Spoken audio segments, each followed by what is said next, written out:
EMEA region as a whole has remained relatively stable. With everything that's happening in the Middle East right now, it's a bit of a difficult geopolitical situation. But still, we're doing good business there. If you look at the differences, between buyers in our different regions, probably the European buyer tends to be more of a corporate buyer. That's not necessarily the case in the Middle East, where it's more the individual who drives the need for the airplane and the decision to buy the airplane. And Africa is something that's in between Middle East and Europe. We see the same trends in our regions than in every other region.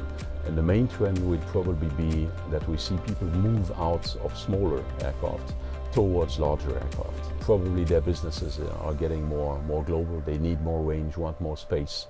Talking about where we find aircraft and where we sell aircraft, we probably find a good chunk of airplanes in the Middle East.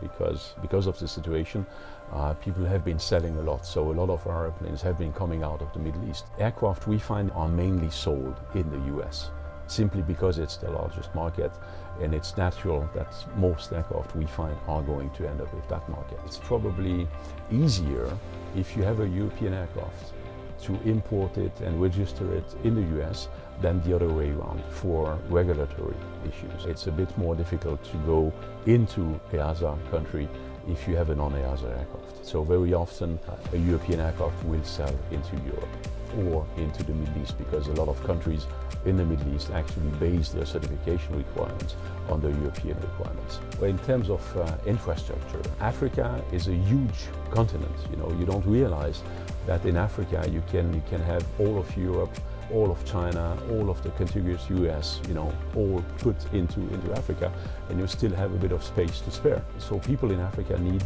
5,500, 6,000 nautical miles class airplane. Middle East countries are modern and infrastructures are modern, and it's a much smaller geographic region, generally speaking. One of the challenges we have in Europe is airliners and private aviation cohabitation on certain airports. Think about Geneva, for instance, and it's very difficult to get a slot in and out of Geneva for people using private aviation in general. So this is one challenge. Overall, over the past years, it is stable and going in the right direction.